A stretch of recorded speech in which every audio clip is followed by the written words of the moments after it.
If you click the link for part 2, thank you so much for joining us again. And if you missed part 1, be sure to check that out. But let's get straight back into the action. Wilder Fury, what's your thoughts on that one? I mean, I know you're a fan of Fury. I love it. And so am I. I love Tyson Fury, man. I feel, is it too soon? Did he need to, like, do you think he's ready for this? Is he mentally 100% ready, or? How much weight did he lose? 8 stone, 9 stone, whatever. It's not bad about that. He lost a lot of weight. I like the fact that he's been open to speak about his mental issues, right?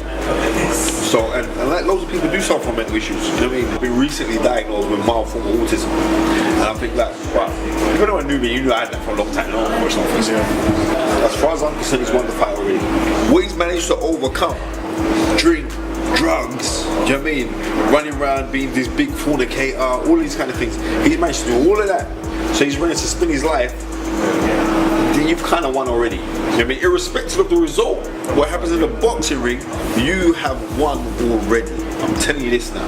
So it's a hard fight, especially when someone is a monstrous puncher like Deontay Wilder. Deontay Wilder could be 11 3/4 rounds behind and just land one of them mad right hands and then start swinging nuts on you and your free paper's burnt to a cinder. And it depends if Tyson Fury can keep him off. So really and truly, if there's anybody else, I say you got no chance in hell. But I know like Tyson Fury is the kind of guy that's more special.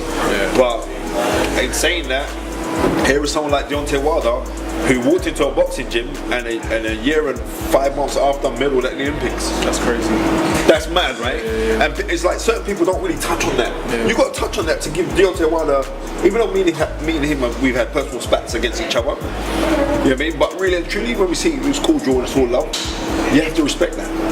You've got to respect that, right? And he's a guy that's still learning on the job as well. So it's an entertaining fight, and my head is saying Tyson Fury's gonna outplay him, but my heart's saying Deontay Wilder's gonna land one.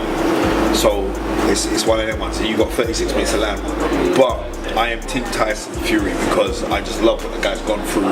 When I look at this thing of discrimination, I'm not just looking at it for black folk. So I'm looking at it in any area that I can see it. Even discrimination on homosexuals, even discrimination on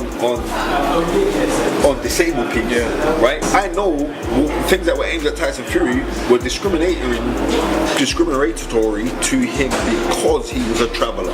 I know this, and no one can't tell me that it wasn't because of that. Because I know, you know, I know discrimination. I know what it looks like.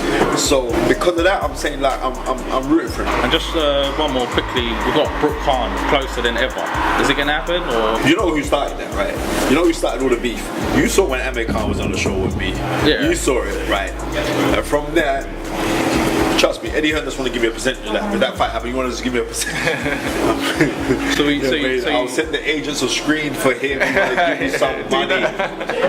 Right, just recognize that part. Nah, you know what? It is close and it's going to happen. And I'll tell you why it's going to happen.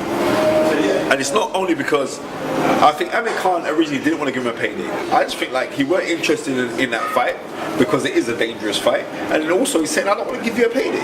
Because really and truly, Brook has to run that down because he's looking for the payday. I think it's been sacrilege and crazy that he's now left Dominic Ingle, because Dominic Ingle has bailed out Brook on many a times, and he's there for Brook. So I'm saying like hand speed alone, Amir Khan's hand speed is ridiculous. And if Amir Khan is shut, is turned on properly and shuts down everything, that's Amir Khan's fight to win, because Brook's mindset is there. All I gotta do is land one, right? One of them chocolate brownies, right? No, but if you don't land it, then what? And skill-wise, Amir Khan, I wouldn't say he's more skilled than Brook. I think Brook's a fine tactician, but he's faster than him. And he's just got to be switched on to say, right, I'm going to be in and out, and I can do that for 12 rounds. And the funny thing is, when you go back to something that you're not familiar with, and you sit down and you're getting instruction, it's not what you're used to be hearing, bellowing in your ear. It's hard to adjust. It takes 5 fights for you to adjust to your new trainers. Is he going to get 5 fights before Amir Khan? No, he isn't, because he's going to most probably win this fight on, was it December the 8th or 9th? Win that fight in style, fingers crossed, and then they're going to make him an Amir Khan. Do you know what I mean? That's what they're going to do. I would like him to go in there being best prepared and best armoured, but I'd also like Amir Khan to be best prepared and best armed. So who have you got winning? It's a toss-up. That's a toss. But since Kell Brook leaving, I would slightly favour Amir Khan to outpoint him. But then you know it depends if Amir Khan truly wants it. This is the thing. You see, when fights come up, yeah, everything's protected energy. If fights come up and someone's saying, right, you go fight this guy, you're longing it out. Oh no, I don't want to fight him. I don't want to fight him. You're giving that man energy, you know. So you're making, we're trying to say give him energy. You know, like when you're at school and like the toughest guy in your class, and he said, "Nah, man, I want to punch you. I'm watch after school. Watch, it's on." And you say, "All right, then, yeah, cool, it's on." And then he goes, "Oh, hold up a second, hold up. Nah. You know what? I got. You're giving that you energy. It's exactly the same thing with professional boxing, man. It's exactly the same thing. We do a thing here on our channel where we like to do like an Instagram deep dive. Don't worry, we won't trip you up at all. That's right. But we just search your Instagram and hope there's a couple pictures, but 3 pictures that you can maybe just give us some backstory on. Yeah. You mentioned them earlier on in the interview. Okay. Because Stan Lee just knew it was time again. You know, Stan Lee based the X-Men on Martin Luther King and Malcolm X. You do know that, right? You know that, right? Professor X and Magneto. Right. Yeah. That's who you based him on, right? I rate the guy. Especially him growing up in that time. How old was he when he died the other day? 95, yeah. 95 years old. So can you imagine the stuff that he most probably seen? Yeah. And America 70 years ago, a black man couldn't vote in America. Oh, of course. Right? Do you understand? You couldn't even vote. Well, you could go to war, but you couldn't vote. Yeah. Right. So I just rate Stan Lee. I just rate Waypoint. And it is the truth that we are living in a device world. But what I am saying is that we need to really focus on the similarities and not our differences. Yeah. And as we're talking about Stan Lee, have you seen Infinity War? Yeah, I've seen it, man. Seen it twice. Seen it twice? And I just bought it for my son as well, and he ain't watched it yet. It's No. Nah, he likes to. He goes over the movies, but he watches them at his own convenience. If you could remember one moment in Infinity War that was like the wow moment for you. The wow moment was the last big battle scene. Yeah. When they come to Wakanda. Yeah. And you see, you have to realize this guy. For somebody to change the whole of history, right? In Thanos, they had to do it where? In Africa. Yeah. Why? Because Africa is the mother and the cradle of civilization. So they went there. I'm saying that's deep. That's deep. I don't think I looked at it from that angle before. See, you learn something new. Yeah. So the final scene, that was a black salute. The second one that we have for you is this one. Good old Joffrey. Listen, if no one's not watching Game of Thrones, then something's wrong. But I'm telling you this now, Joffrey is up there with Darth Vader, how wicked he was. Furthermore, you know what? Darth Vader was wicked, but it was authoritative wickedness. Joffrey was just the epitome of a wicked and evil. It was a wicked youth. Seriously. And I went into Game of Thrones. I watched this little foolishness. You know what I mean? Yeah. You know, like you go into white people say, "What, do you watch Game of Thrones? Do you?" They're shocked, like, "What? That's not a really black thing to do, is it? Boys in the hood." Nah, so right, so Game of Thrones is the baddest thing. Game of Thrones unified my relationship with loads of guys at S.C.R.E.E.N because that was a talking point, and everybody was like, but when Joffrey died, that was just gangster because you say, "Oh no!" Yeah. Like, when Ned Stark died. When Ned Stark died, was sad. Yeah, it was. Yeah, because I'm saying, right, that's Sean Bean. He's not gonna dead. He's not. You know what I mean? You know, like the harder they come to move, hero not count them to the last reel. And I'm saying, no, he got bumped off. I'm like, early. First season. Yeah. Early, mad. So obviously, big Game of Thrones fan. Any Game of Thrones predictions where you think how it might end, where it might go, who might die? What's her name? Khaleesi Targaryen. Yeah. Daenerys. Yeah. Yeah, Daenerys. I would like to see her just run the whole show. Okay. You know what I mean? But now that them guys have got their dragon. Yeah, the ice dragon. Yeah. The ice dragon. That's proper peak. But yeah, I love Game of Thrones, man. Yeah. Trust me, I'm a massive fan of Game of Thrones. And the maddest thing is, this is like, they got chat rooms on Game of Thrones, right? There's a guy called EJ Boxing Live. He has a chat room on it, right? And I'm just being real. It's like mostly black guys on the chat room. Nobody knows no one's name in the show, you know. It's like, yeah, my man, and yeah, and my man with a dragon. Oh yeah, no, with a big sword. Oh yeah, no one knows one's name, you know. But I've actually read the book, so yeah. Okay. Picture that we have, boxing related.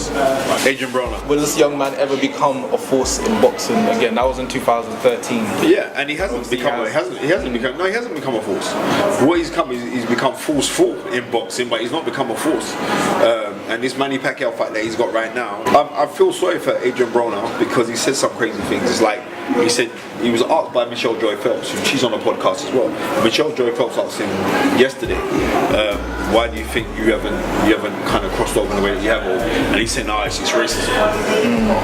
And I'm thinking, and I scream racism. I use that race card. When my race cards run out, I'm telling you. But I use that when I got to use it. But I'm saying, no, it isn't. It's your behaviour.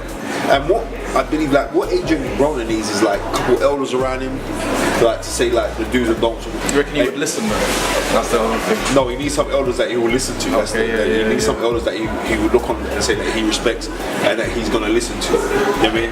Al Heyman's this guy in the background. You never know. You don't see nothing with Al Heyman, so you don't know what Al's putting on him, but he's going to make 7 figures against Manny Pacquiao, right? He's not going to win the fight. Seriously, he's not going to win the fight. Pacquiao's going to do him bad.